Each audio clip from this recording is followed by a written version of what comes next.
Welcome back for another book review. Today we are talking about this one.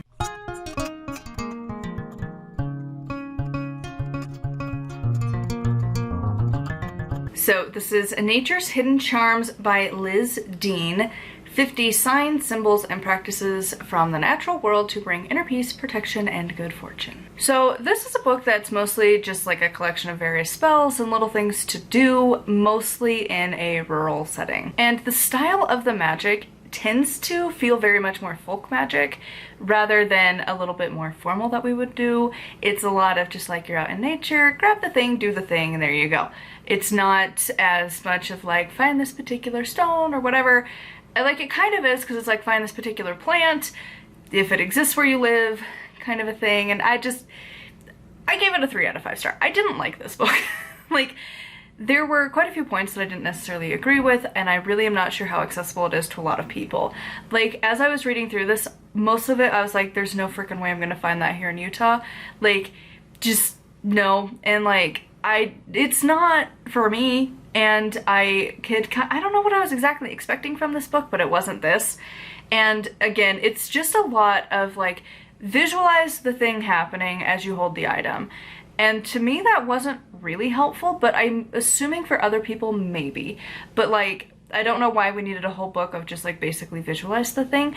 Again, I think I just wasn't the person for this book, which is why I gave it 3 stars, because I totally acknowledge this is not for me. This is more of like the foraging type witch, where you're way more like, I'm gonna go find the thing out in the world. I'm not. I'm a suburb witch. I like having a contained yard. I like that. That's great for me. I don't like the city life. That's too much. The in-between. Suburbs. Love that. It's great. Not a lot that you can do with this though.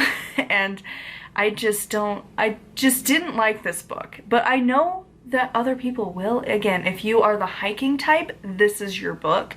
But if you're not, you're gonna be bored with it like I was. So needless to say, I would recommend this book if you are into like hiking and folk magic, and just, again, folk magic being kind of just like the find the thing, do the thing kind of vibe, rather than like casting a circle, having your specific tools, doing all the stuff, lots of words, lots of steps.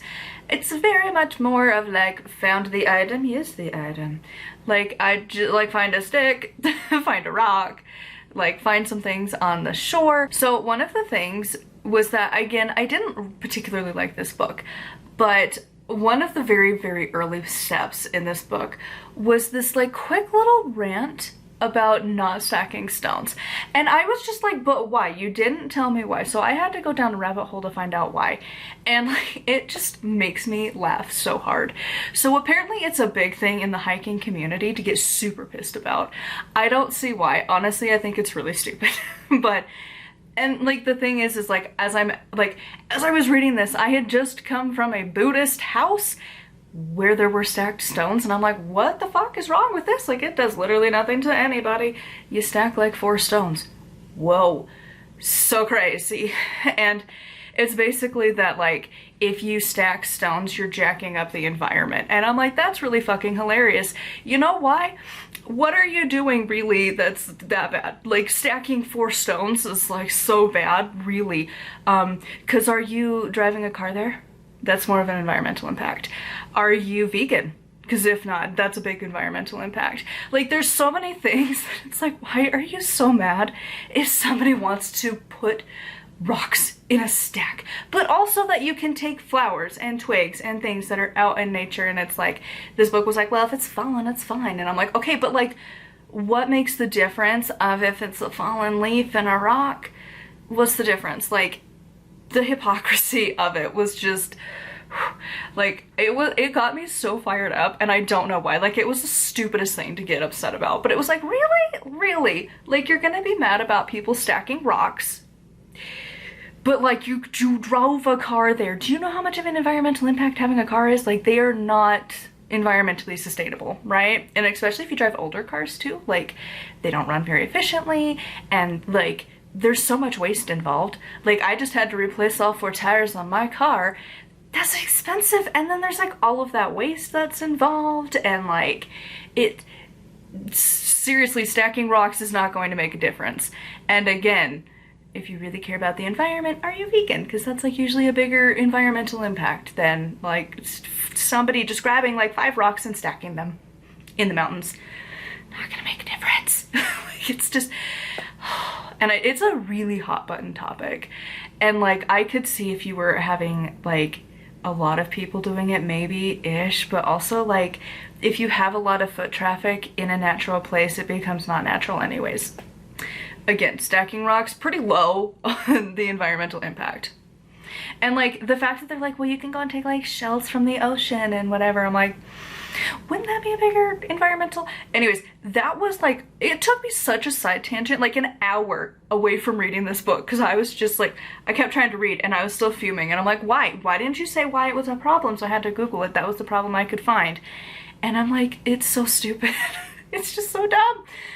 Anyways, that was like the most random side tangent of issues with this book, but it did bother me significantly to be like, why? Just why? The other thing is that throughout this book, there's a big pet peeve of mine that like 3/4 of the times it would have like this paragraph or sentence like pulled out and like bolded and like bigger font and whatever to like really grab your attention, but it was from the paragraph you had just read. And it's like, why? Why did you do that? And then sometimes it wouldn't, and it would be a new sentence, and you're like, but why is it not consistent, and why are you doing it in the first place? It's like a personal pet peeve, but it is obnoxious. And I don't necessarily know if it's the author's choice or if it's the publisher or editor's choice. I don't know for that one because I don't do traditional publishing, but like, it is obnoxious. So the other thing was from page 89, and it was going off about how, okay, I'll read it to you. Do not allow anger to infect your ritual. It is not for the tree to take away anger, pain, or irritation, but to carry your wish. And at the time I was reading this, because I was kind of actively grieving. I just had a death in the family. And so I was like not in like the greatest of moods when I was reading this anyways, hence going on a tangent about rocks. And I was just like, just so pissed that as a witch, and in this book, they're telling you that only certain emotions are allowed. And I'm like, that's pretty fucked up actually, if you think about it, that we're supposed to be this loving, open community, but like, shit, leave your anger to the side. That doesn't matter. That's a you problem. You gotta go deal with that. Don't you dare bring it to the trees. And I'm like, why? Why cannot the tree handle my anger? It's not like I'm taking an axe to the tree and being like, die! Deal with my anger, which honestly is a pretty valid option, to be honest. Like, if you're mad, cutting down a tree is like the #1 way to deal with your anger, because it feels like, not with a chainsaw, with an axe. It is so rewarding. I had to do that. I had a dead tree in our yard years ago, and I hacked at it with an axe, and I was really mad, and you feel so much better, because there's no way, like, it's just the best. Like, if you can ever go to like the, I don't know what they're called, like the anger rooms where you just get to break shit, especially if you're mad, it heals a part of you that you can't find other places. And I don't know, like this idea of like, you can't allow anger into your ritual because it's going to infect it. I'm like, I'm not a big fan of the idea that like your emotions are invalid and are a problem and you should be shameful about them, because that feels very shameful to be like, how dare you infect your ritual with this emotion? Like, no, it's fine. Like, and there's other ways that you could have worded it too, to be like, this is not the time for anger to be the thing, like focus on the good, whatever. Most books kind of handle that topic better. I don't know, it just made it feel that like certain emotions just aren't allowed, and I didn't like that. And then the last point was just kind of what I've already mentioned, was that it is very folk magic, but also very like rural based, because like, again, a lot of the stuff you're not necessarily gonna find out in like the suburbs, let alone the city. And it just was very much like, you gotta go on hikes, you gotta go to the ocean, you gotta find nature in not an urban setting. And we've had a few books that are pretty good for the urban setting, and this just was not it at all. And it was pretty simplistic in the rituals and stuff, like, again, more folk magic style, which if it's your thing, you got this book, it's great. I'm not really looking for that right now, if ever. So anyways, those are my thoughts on this book. I would love to know yours in the comments down below. As always, a huge thank you to my patrons. If you would like to support me and get access to exclusive content, it is patreon.com/nightwillowcrafts. Make sure to like, comment, and subscribe. I post every single day. And until next time, thank you so much for watching, and blessed be.